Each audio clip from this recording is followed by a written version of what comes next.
magnifique, merveilleuse.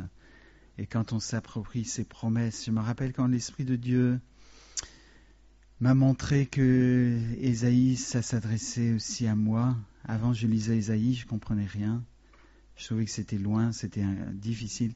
Et puis, quand le Seigneur a touché mon cœur, quand j'ai reçu l'Esprit qui éclaire, n'est-ce pas, sa parole, eh bien, j'ai commencé à voir, ça c'est pour moi, ça touche mon cœur, ça me parle. Et c'est important d'écouter. J'aimerais qu'on considère quelque chose, un récit qu'on trouve essentiellement dans 2 Rois, chapitre 3, que je vais prendre, c'est un récit historique évidemment, j'insiste là-dessus, c'est pas autre chose qu'un récit historique dans le contexte, mais bien sûr avec des vérités spirituelles dedans, mais je vais l'utiliser un peu de manière métaphorique, et c'est juste une façon de présenter quelque chose de complexe avec une illustration concrète. Donc ici, dans Jean chapitre, j'ai tellement l'habitude de prêcher sur Jean qu'il va falloir que je bifurque sur Jean bientôt, hein. Sinon je suis mal. Dans 2 Rois chapitre 3, il est question d'un fils d'Akab. Encore. Alors quand on voit fils d'Akab, mais il n'est pas question seulement de lui. En fait, c'est un personnage très faible. Il donne une impression d'être très faible dans ce chapitre-là. Et probablement il l'était avec les parents, parce que d'après ce que j'ai pu voir aussi, il était fils de Jézabel en plus. Donc il avait non seulement le père, mais la mère aussi qui était problématique et spirituellement troublée. Et il ne pouvait donc que être faible. Très étrange, n'est-ce pas? Combien l'ennemi affaiblit, détruit. Combien les gens sont faibles lorsqu'ils ont rejeté Dieu et ils sont attaqués par l'ennemi, ils sont la proie de l'ennemi, ils sont rendus très faibles et vulnérables. Et on voit là un homme qui pourtant était roi d'Israël, avait un poste important, fils de roi. Donc c'était forcément, c'est pas comme les présidents de la République maintenant, je veux dire, mais c'était donc bien sûr de père en fils qu'ils étaient rois. Et donc ils avaient de quoi être forts, de quoi avoir vraiment du pouvoir et de la force, mais ce n'était pas le cas, semble-t-il. Et voilà qu'il a fait alliance, ou c'est plutôt l'autre qui a fait alliance. Il a fait alliance avec Josaphat, le roi de Juda. Vous savez que le territoire, on va dire, d'Israël, le peuple de Dieu était divisé en 2 territoires, Juda et Israël. Et ça, c'était dû au péché de Salomon. Salomon s'est livré bien avant Joram,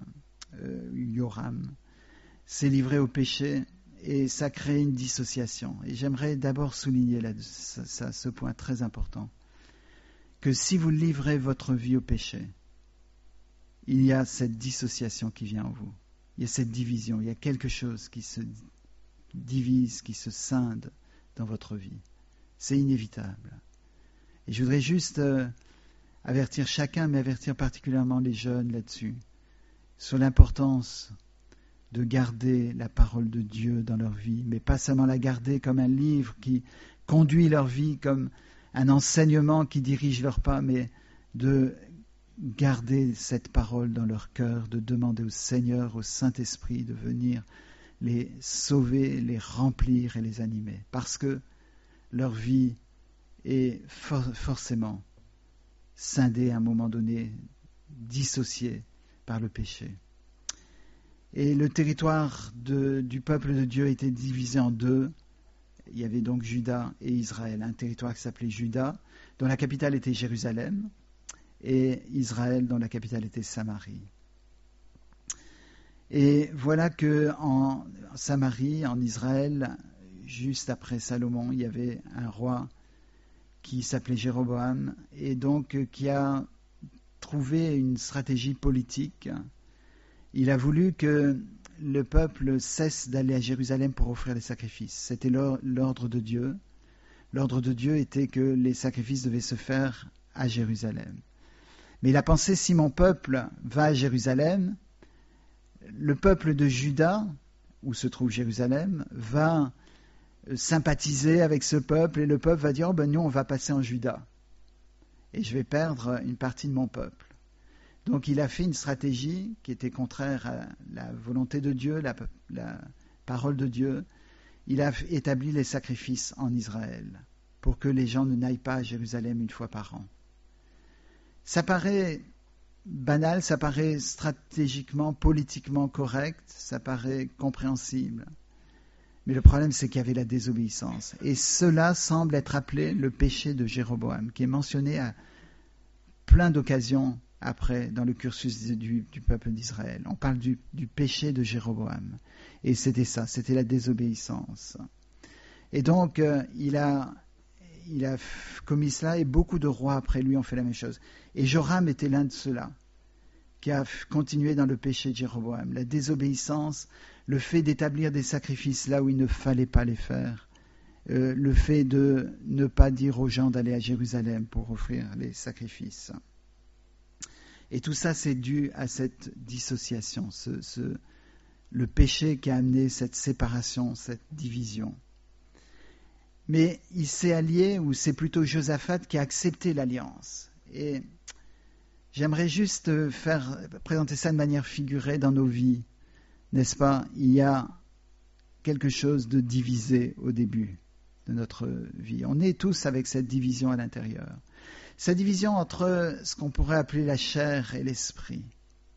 C'est-à-dire, ce sont deux puissances, deux forces, deux autorités avec un roi, n'est-ce pas? Parce que Israël et Juda étaient des puissances, eh bien, qui sont dans nos vies et qui agissent dans nos vies. Et la situation là, c'est que Josaphat, roi de Juda, aimait le Seigneur. Il a un modèle dans beaucoup de choses, Josaphat. Il aimait le Seigneur. Il s'est trouvé une fois, j'aime beaucoup sa prière, une prière toute simple. Une fois, il s'est trouvé dans une situation difficile où l'ennemi était en train d'attaquer. Il n'avait aucune stratégie. Et c'est là où le Seigneur nous teste, n'est-ce pas? Quand on se trouve sans ressources, sans possibilité d'avoir une technique, un moyen stratégique pour échapper. Eh bien, il a fait une prière qui est extraordinaire. Il a dit, Seigneur, nous ne savons que faire, mais nos yeux sont sur toi.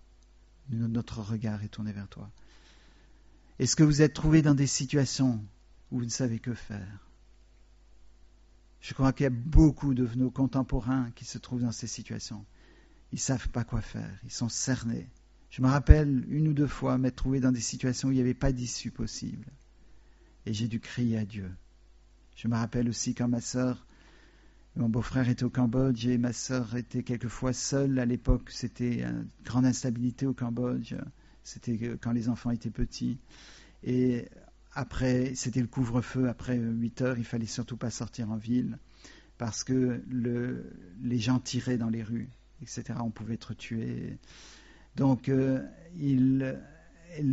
son mari était en déplacement pour la Société biblique et un des fils était très malade. Un des enfants était très malade avec 42 fièvres ou une fièvre très élevée. Il fallait donc un médecin en situation normale, mais hors de question de sortir pour aller voir un médecin ou d'appeler un médecin qui ne serait pas venu en raison du danger. Eh bien, il restait le Seigneur. Mais le Seigneur était là tout le temps. Et ma sœur m'avait dit, quand on n'a plus les ressources, quand on n'a pas de moyens de stratégie, eh bien, on crie vraiment au Seigneur. Et le Seigneur répond. Et c'est ça qui est merveilleux. Et donc, Josaphat, c'est un homme comme ça. C'est un homme de Dieu, un homme que Dieu a estimé, protégé. Et il le gardait parce qu'il avait une confiance en Dieu. Mais le problème de Josaphat, c'est qu'il a fait alliance avec l'autre partie. Il était donc de Juda et il a fait alliance avec Israël, avec Joram, fils d'Akab. Et là, le Seigneur lui a reproché ça. Le Seigneur a envoyé un jour un prophète pour lui dire « Tu vas faire alliance avec les ennemis de l'Éternel ». Et là, il y a un avertissement pour chacun d'entre nous, pour moi en premier, pour chacun d'entre nous, de ne pas faire d'alliance avec ce qui n'est pas de Dieu, de ne pas s'associer, de ne pas défendre ou s'associer ou aller dans le même combat avec quelque chose ou quelqu'un qui s'oppose à Dieu. Et autour de nous, on a quelquefois des gens qui sont des ennemis de Dieu, manifestes, qui sont des blasphémateurs, qui sont des gens sympathiques par ailleurs, mais le Seigneur nous demande clairement de faire très attention, de ne pas avoir d'alliance avec ces personnes. Et le problème de Josaphat, c'était ça. Et dans un sens, dans notre vie à l'intérieur, on essaye de s'accommoder avec une alliance entre ce qui est sacré chez nous, ce qui a été touché par Dieu, et avec la chair, n'est-ce pas? On essaie de faire une alliance en disant, ben voilà, puisqu'il y a le côté spirituel, ça va aller. Puisqu'il y a le côté de Dieu, eh bien, je vais pouvoir dominer sur la chair, je vais pouvoir vivre une vie à peu près correcte. Et c'est probablement ce que Josaphat pensait. Il pensait, bon, Joram, comme Akab, son père, sont des gens qui sont ennemis de Dieu, mais mon contact va être bénéfique.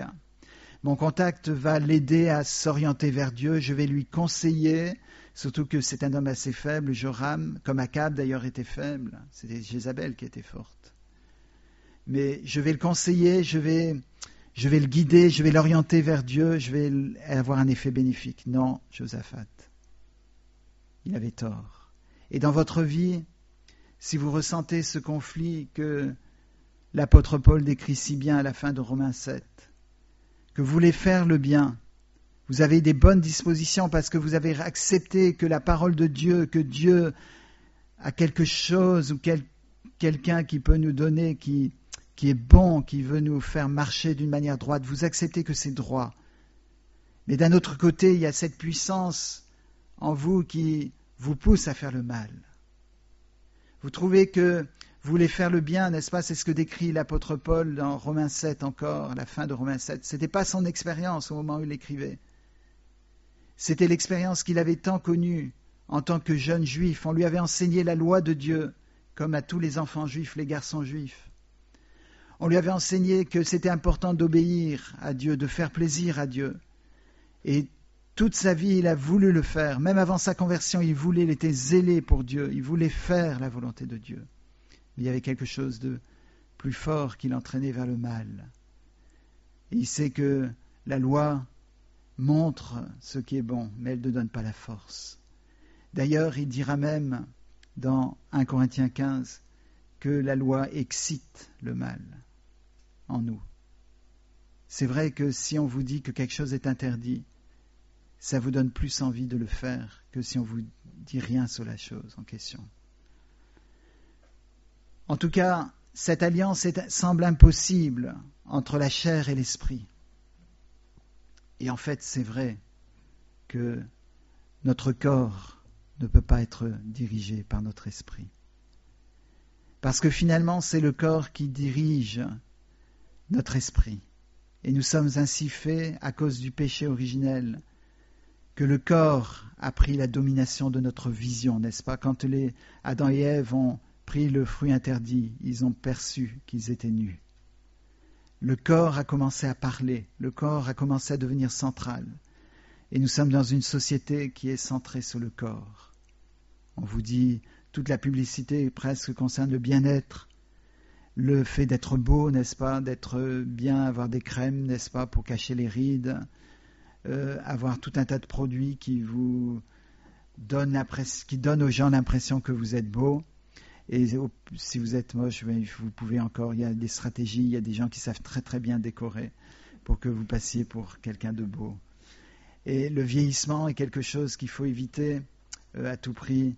Eh bien, je vous déconseille ma maladie si vous voulez paraître jeune tout le temps parce que ça vous donne un coup de vieux, ça je vous garantis. Mais voilà, c'est toujours lié vers le corps. Il faut être sportif maintenant. Il faut être sportif, il faut être taillé d'une certaine façon. Et tout est orienté vers le corps qui va diriger l'esprit. Et cette alliance, alors que c'est l'esprit qui devrait diriger le corps, n'est-ce pas?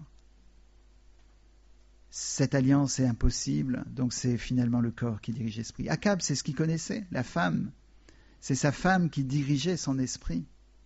C'est sa femme qui dirigeait sa façon de gouverner, sa façon d'agir.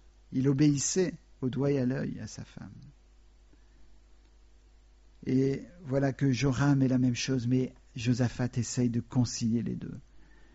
On voit, vous lirez ce chapitre qui est intéressant de 2 Rois chapitre 3. Il est intéressant à lire sur le plan stratégique. On voit que la raison pour laquelle ils vont faire alliance là à ce moment-là, c'est que le roi Joram, donc le fils d'Akab, il découvre que un des peuples, Moab, qui était soumis à un tribut, à une redevance, eh bien, refuse, après la mort d'Akab, de continuer de payer. Et voilà que Joram en voit sa faiblesse, parce que ceux qui payaient des impôts à son père décident, tiens, c'est le fils maintenant, c'est un faiblard, on ne va pas lui payer, on arrête, on se libère. Et on voit que Josaphat, lui, il a des peuples aussi, apparemment Édom, c'est des descendants d'Ésaü, qui sont soumis à lui.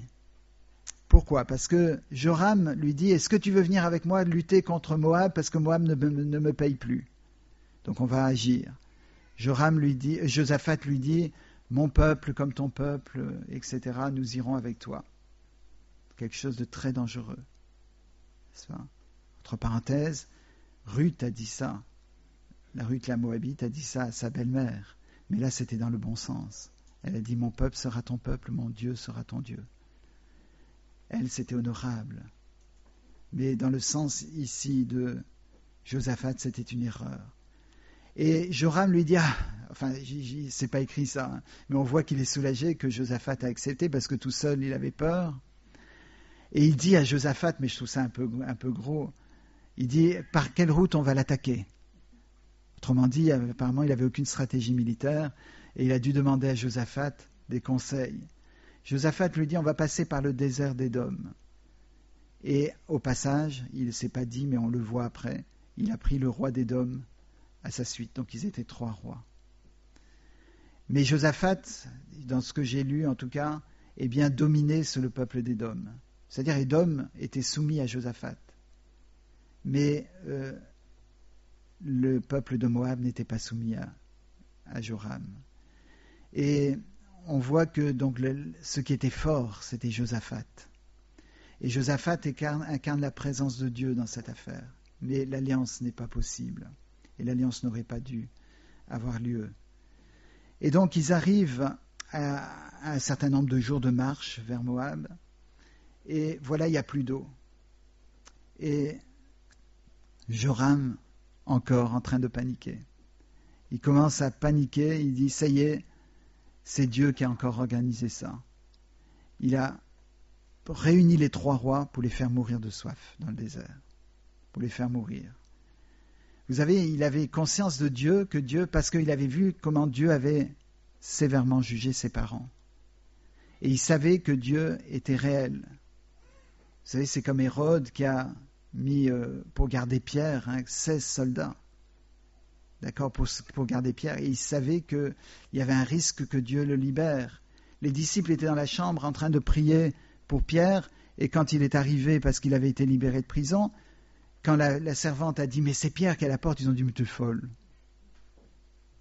T'es folle, c'est pas possible, il est en prison. » Ils étaient en train de prier pour sa libération, et quand on dit qu'il est libéré, la personne qui l'a dit, on dit « T'es folle. » Tandis qu'Hérode, lui, il le croyait, il le savait que ça risquait, c'est pour ça qu'il avait mis 16 soldats. Vous savez que les gens qui sont troublés spirituellement, ils savent que la puissance de Dieu est réelle. Et cet homme savait tout le long, Joram, qu'il n'était pas en règle avec Dieu. Mais comment pourrait-il y avoir une alliance entre ce qui est saint, ce qui est attaché au Seigneur, et ce qui n'est pas attaché au Seigneur ? Joram donc commence à paniquer en disant « C'est Dieu qui nous a ramenés ici, et puis voilà, maintenant il va nous faire mourir. » Josaphat n'est pas troublé par ça du tout. Il dit « Est-ce qu'il n'y a pas un homme de Dieu qu'on peut consulter ?» Et il y avait dans cette ville Élisée. Et Élisée, le prophète, qui avait été le disciple d'Élie, eh bien, il savait très bien parler directement aux gens. Et il a dit, en fait, je ne tiendrai pas compte de toi, Joram, si tu n'étais pas accompagné de Josaphat. Et le Seigneur sait que l'homme sans l'Esprit de Dieu ne peut pas vivre une vie spirituelle. Et il voit chez les hommes et les femmes, je pense, leur désir de vivre bien, de vivre selon les lois de Dieu. Et parce qu'il y a quelque chose de Josaphat en nous, le Seigneur a eu pitié de nous. Vous savez que Saul de Tarse, je pense, était sincère. Il le dit lui-même, il était irréprochable, à l'égard de la loi. Et Dieu a vu que cet homme était sincère dans ce qu'il voulait. Et il l'a choisi, il a rempli de l'esprit pour le transformer. Mais on va voir cette étape plus tard. Et donc Élisée a dit, c'est parce que Josaphat est là que je vais vous donner la parole de Dieu. Et il a donné la parole de Dieu, une parole qui s'adresse à nous aussi. Il a dit au chapitre 3, verset 16, « Ainsi par l'Éternel, faites dans cette vallée des fosses, car ainsi par l'Éternel, vous n'apercevrez point de vent et vous ne verrez point de pluie, et cette vallée se remplira d'eau. Et vous boirez, vous, vos troupeaux et votre bétail. Mais cela est peu de choses aux yeux de l'Éternel, il livrera Moab entre vos mains. Vous frapperez toutes les villes fortes et toutes les villes d'élite, vous abattrez tous les bons arbres, vous boucherez toutes les sources d'eau et vous ruinerez avec des pierres tous les meilleurs champs. » Quelque chose qui s'adresse solennellement à nous, qui sommes quelquefois dans cette situation de conflit entre ce qui est bon, Josaphat, et ce qui est de la chair, Joram. Le Seigneur s'adresse à nous parce qu'il voit qu'on veut obéir à la loi. Si vous avez le désir et vous n'avez pas le pouvoir ce matin, vous pouvez vous présenter devant Dieu. Dieu va vous donner une parole ce matin, et je le crois réellement, que si vous êtes sincère, Dieu va s'occuper de votre cas aujourd'hui, pour vous donner quelque chose de nouveau. Mais l'ordre ici, c'est, premièrement, il y aura l'accomplissement d'une promesse, mais d'abord il faut creuser des fosses pour retenir l'eau. Est-ce que dans votre vie, vous êtes prêt à creuser des fosses pour que l'eau reste, pour que vous ayez de l'eau à boire? Ou est-ce que vous dites, « Ah non, creuser des fosses, je ne peux pas. Lire la Bible, je ne peux pas. » C'est pas que le Seigneur vous dit, voilà, il faut que vous lisiez quand vous aurez lu pas mal et je pourrai faire quelque chose dans votre vie.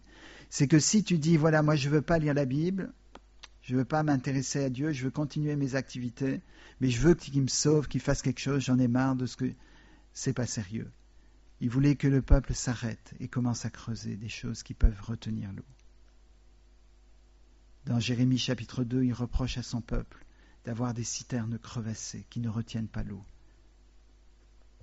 Est-ce qu'on est prêt à faire en sorte de dire, Seigneur, à partir de ce matin, je veux être sérieux avec toi. Je veux te connaître, j'entends des choses sur toi, il y a des choses que je désire, mais j'arriverai pas. Mais je veux creuser des fosses pour retenir l'eau. Cette eau que tu me donnes pour me désaltérer, j'ai soif. Et non, tu n'es pas venu, tu m'as pas mis dans cette situation pour que je meure, mais tu m'as mis dans cette situation pour que je creuse des fosses qui retiennent l'eau. Est-ce que ce matin vous êtes prêts à faire ça? Et effectivement, le Seigneur a envoyé la pluie, et quand vous lisez le texte après, il y avait de l'eau un peu partout sur le territoire, et Moab s'est levé le matin, et avec le soleil du matin, ils ont vu des reflets, bien sûr le Seigneur a perturbé leur vision aussi, eh bien ils ont vu comme du sang, et ils ont dit, oh ben c'est bon, ils se sont battus entre eux, le problème est réglé, ils sont 3 rois, ils se sont disputés, ils avaient donc déjà une réputation probablement d'être potentiellement en conflit, et donc ils se sont battus, et Moab se sentait en confiance, et ça a permis à Joram, aux 3 rois d'attaquer Moab. Mais c'est parce qu'ils ont obéi en faisant ces fosses. Je ne sais pas qui est intervenu pour qu'ils obéissent, mais je suis sûr que Josaphat a dit, si on n'obéit pas à la parole de Dieu, on n'aura pas l'accomplissement. Et Moab a été détruit, mais pas si facilement que ça. Mais je vois là le message d'une destruction. Le Moab avait une emprise sur Joram, et c'est ça qui était insupportable. Parce que quand il a dit « je ne paierai plus d'impôts », il s'est placé supérieur à Joram. Vous comprenez, avant il était soumis au père de Joram, mais maintenant il se place en position supérieure. Et donc il a de l'emprise sur Joram. Et là, le Seigneur a changé les choses, a inversé les choses de manière forte, mais il fallait obéir, et je pense que Josaphat a dit on doit obéir à la parole de Dieu. Est-ce que vous êtes prêts à obéir à la parole de Dieu? Ou est-ce que vous dites je mets ça plus tard? C'est une stratégie qu'on utilise si facilement. je verrai ça plus tard, je ne vais pas régler ce problème aujourd'hui. Aujourd'hui, je suis fatigué, j'ai trop de choses à penser. Ou est-ce que vous dites, ouais, je vais commencer à creuser. Je vais commencer à faire ce que la parole de Dieu me dit de faire. Je vais mettre ma vie en règle avec Dieu. Il a été dit que Moab serait livré, mais qu'il fallait détruire toutes les villes fortes, toutes les villes d'élite. Il fallait abattre tous les bons arbres, il fallait boucher toutes les sources d'eau et ruiner les meilleurs champs. Et on se dit, mais non, le Seigneur ne va pas demander ça quand même, que dans ma vie, je renonce à tout ce que j'ai fait, tout ce que j'ai gagné. Si le Seigneur vous l'a dit, c'est important. Le Seigneur ne le dit pas forcément, mais là, il l'a dit spécifiquement. Il y a des gens qui ont dû renoncer à leur formation pour le Seigneur. Il y a des gens qui ont dû renoncer à une carrière potentiellement intéressante. Nous avons un jeune frère ici, je ne donnerai pas son nom comme c'est mis sur Internet, mais qui se destinait potentiellement à une carrière brillante de footballeur. Et le Seigneur l'a interpellé à un moment et maintenant il a dit que c'est clair, c'est fini pour ça. Il est tellement content que le Seigneur l'a protégé d'une brillante carrière de footballeur professionnel. Bien sûr, il aurait gagné beaucoup d'argent. Je doute qu'il gagne beaucoup d'argent dans l'avenir avec le Seigneur. Bien sûr, il allait gagner la célébrité, mais je doute qu'il gagne la célébrité avec le Seigneur. Mais il a obéi. Il a choisi la bonne part qui ne lui sera pas ôtée. Et ça, c'est important de savoir que dans certains cas, le Seigneur dit « tu arrêtes ».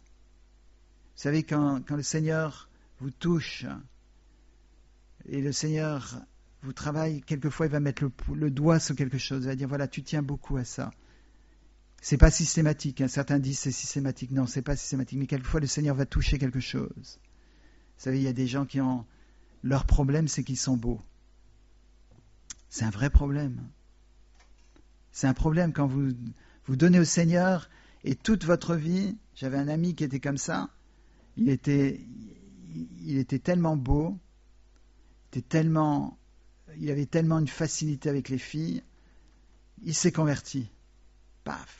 Du jour au lendemain, il devait renoncer à tout ça. Il l'a fait pour le Seigneur. Et le Seigneur l'a puissamment utilisé parce qu'il a renoncé à ça.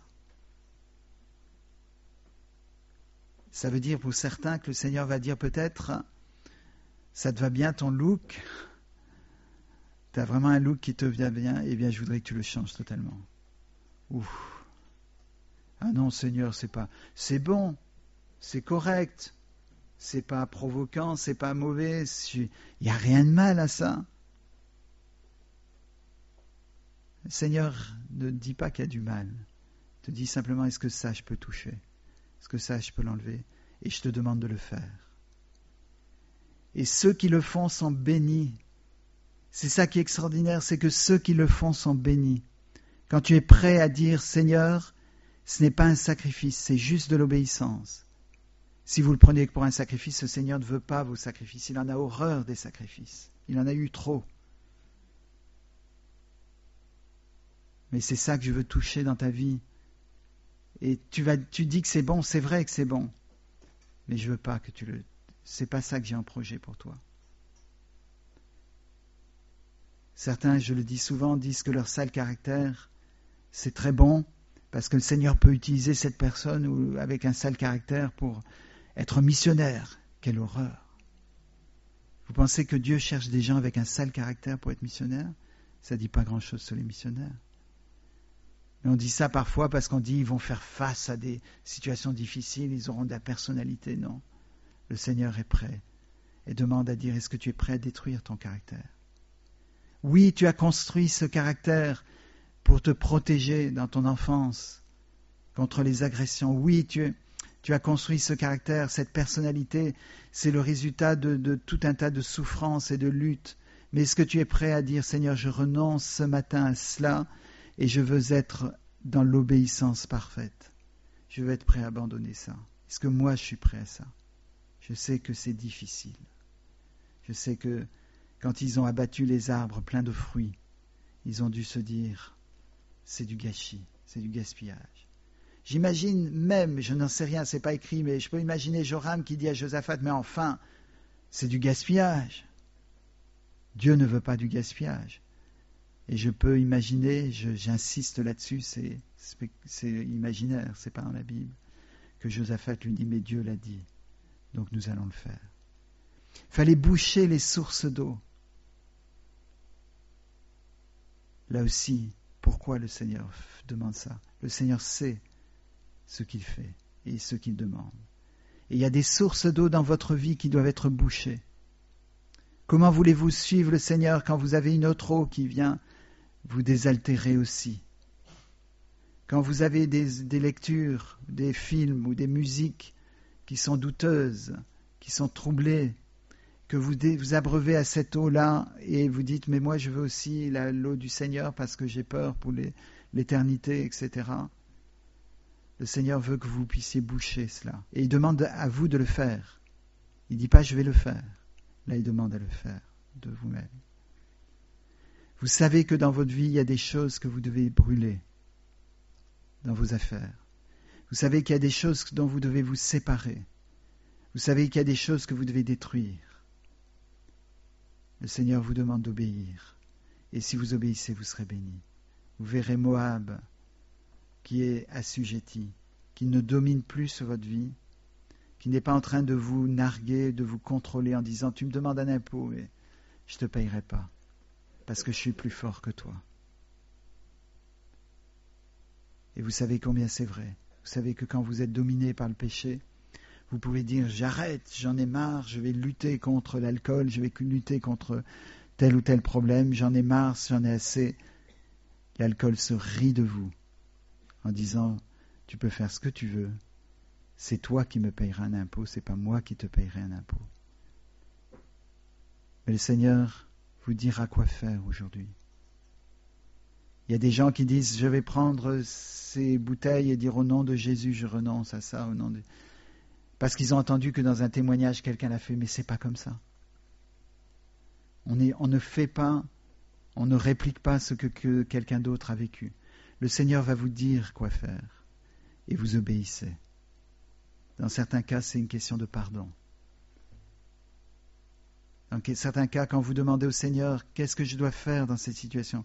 il vous dit tout de suite, il vous montre la personne à qui vous n'avez pas pardonné.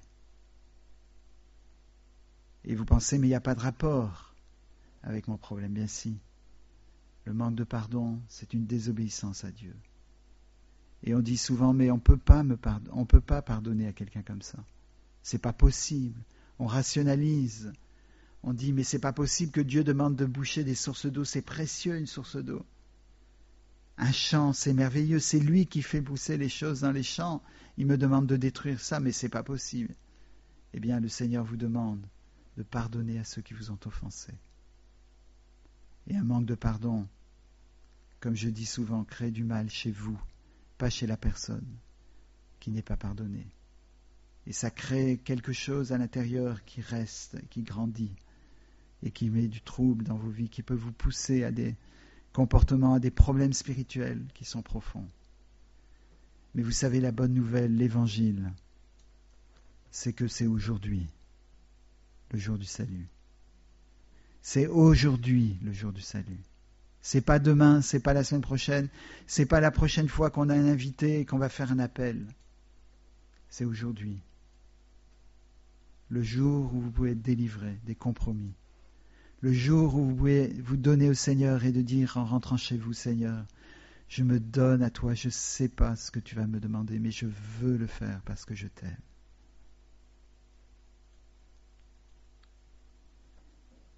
Ils ont obéi, le Seigneur a fait ce qu'il a promis.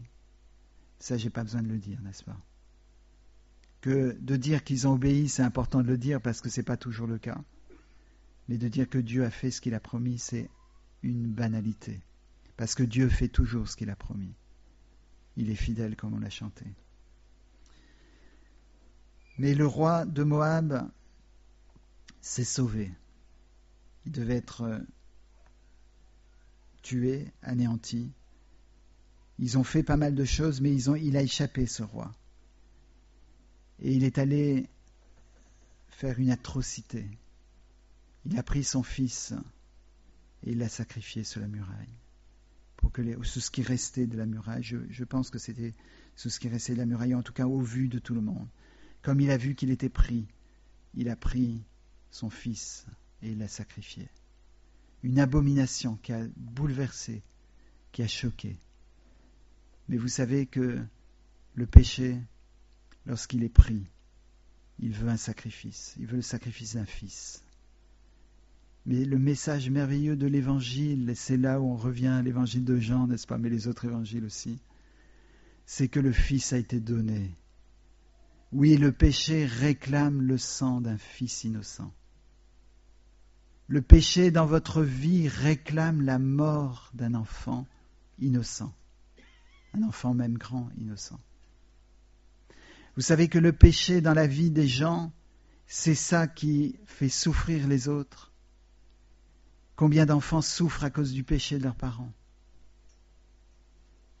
On est une des sociétés, on parle des sauvages dans les tribus très loin, des tribus qui sont primitives, on parle de ces tribus comme faisant des actes odieux sur les enfants, etc. On parle de sociétés qui auraient des pratiques de sacrifice d'enfants. Mais vous savez, moi j'en connais une, c'est l'Europe. Le sacrifice d'enfants n'est jamais autant pratiqué qu'en Europe. C'est une des abominations de l'Europe, de l'Occident, des États-Unis aussi. On sacrifie les enfants sur l'autel de l'égoïsme, sur l'autel du plaisir des parents. Les enfants sont sacrifiés. On sacrifie les enfants avant qu'ils naissent, parce que on a des droits, on a des libertés. Voilà une société qui pratique le sacrifice des enfants. Et donc cette abomination était... Mais dans un sens, c'était une déclaration. Et c'est une déclaration. Le péché réclame le sang des innocents. Et à la croix du Calvaire, Jésus a pourvu le Fils qui meurt, qui pourrait mourir à cause du péché. Et c'était la symbolisation faite avec haine, faite avec dépit, faite sans la présence de Dieu. C'était la symbolisation de ce qui allait se passer à la croix du Calvaire. Parce que ce qui allait régler la situation définitivement, la victoire, c'était ça. C'était ce Fils qui était mort. Et le Seigneur va établir les choses dans vos vies grâce à la mort de Jésus sur la croix. Il y a un frère qui a écrit cette semaine, qui a demandé, et c'est une question très intéressante. Il a posé une question concernant la formation, que l'apôtre Paul, comment Paul a donné une fonction à Timothée. Et je lui ai répondu que je ne pense pas que c'est que Paul lui a donné une fonction. Je pense que Timothée a manifesté cette fonction. Quand il lui a dit « fais l'œuvre d'un évangéliste, remplis bien ton ministère », eh bien, Timothée le faisait déjà. C'est juste une exhortation. Et je lui ai dit que Dieu a créé la lumière le premier jour. Il a créé le soleil le 4e jour. 3 jours et 3 nuits après. Et la lumière du soleil, si on vous dit pourquoi il fait clair dehors, vous allez dire c'est parce qu'il y a un soleil. Mais Dieu n'avait pas besoin du soleil pour qu'il y ait la lumière. La lumière a été créée avant le soleil. 3 jours et 3 nuits avant. Et la mort de Jésus, 3 jours et 3 nuits avant sa résurrection, c'était la lumière dans votre vie. La lumière vient dans votre vie grâce à la mort de Jésus-Christ. Et 3 jours plus tard et 3 nuits plus tard, il y a la résurrection qui permet la manifestation, qui permet de voir la lumière ou l'origine de la lumière, le soleil. Et dans vos vies, c'est la même chose. Le Seigneur va agir dans vos vies profondément grâce à sa mort sur la croix. Et comme il a été 3 jours et 3 nuits au sein de la terre, comme Jonas a été 3 jours et 3 nuits dans le ventre d'un poisson, eh bien, la lumière va apparaître grâce à sa résurrection, n'est-ce pas? Et c'est ça le message de l'Évangile. Ici, il y a l'Évangile. Vous pouvez lire tout l'Ancien Testament, vous trouverez l'Évangile partout. Mais que l'Évangile soit vécu. Qu'on puisse trouver l'Évangile dans cette Église, que jamais, jamais, il y ait quelque chose qui nous sépare de l'Évangile, de la puissance de Dieu pour le salut de quiconque croit. Et si ce matin, Dieu vous a parlé par le Saint-Esprit, alors répondez. Ne dites pas plus tard, mais répondez. Dites, Seigneur, je veux, dans cette vie, dans ma vie, j'ai un conflit, je veux faire quelque chose, mais il y a quelque chose de plus fort qui m'empêche de le faire. Eh bien, demandez au Seigneur, Seigneur, règle cette situation. Et je vous dis que le message d'Éphésiens chapitre 2, qui est certes consacré à parler de l'unité que Dieu fait pour le peuple de Dieu entre les Juifs et les non-Juifs. Vous savez, en Jésus-Christ, il unit ceux qui sont du peuple juif à ceux qui ne sont pas du peuple juif en Jésus-Christ. N'est-ce pas? Eh bien, vous lisez Éphésiens chapitre 2 et vous voyez qu'en Jésus, il brise le mur de séparation. Eh bien, ce mur de séparation, il le fait dans votre vie, entre ce qui est pour Dieu et ce qui n'est pas pour Dieu, ce qui est de la chair. Il enlève ce mur de séparation, cette scission, cette division, et il fait une unité qui fait que votre vie de corps, de corporel, se soumet à l'Esprit de Dieu. Et vous vivez dans la liberté de l'Esprit, non plus en accomplissant les désirs de la chair, mais en accomplissant les désirs de l'Esprit. Car les désirs de l'Esprit sont contraires à ceux de la chair. Il en est ainsi, afin que vous ne fassiez pas ce que vous voulez. Non, ce n'est pas votre volonté, c'est la sienne. Et Jésus a dit à son Père, non pas ma volonté, mais que la tienne se fasse. Est-ce que ce matin vous êtes prêt à dire ça? Est-ce que ce matin vous avez pris cette décision sérieusement? Eh bien, si c'est le cas, vous ne laissez pas le soleil se coucher, non pas sur votre colère cette fois-ci, mais sur cette décision. Vous réglez ça avec Dieu chez vous et vous donnez votre vie et le Seigneur va agir dans votre vie. Amen. J'aimerais qu'on chante un chant, peut-être le chant attaché à la croix pour moi. Et pendant ce chant, où on pense à Jésus qui était attaché sur la croix pour nous, eh bien on donne sa vie au Seigneur, on la redonne au Seigneur. On donne un domaine de notre vie qu'on n'a jamais laissé au Seigneur. Un domaine où on a été victime peut-être, mais le Seigneur veut prendre contrôle de cette situation. Il veut prendre contrôle de votre caractère, de votre personnalité, de vos tendances, de vos addictions. Et ce matin, c'est le moment pendant ce chant de venir au Seigneur, de dire dans le silence de votre cœur, Seigneur, je réponds, je me donne à toi. Amen. On va se lever et que vous le faites dans votre cœur et que je le fasse aussi dans mon cœur.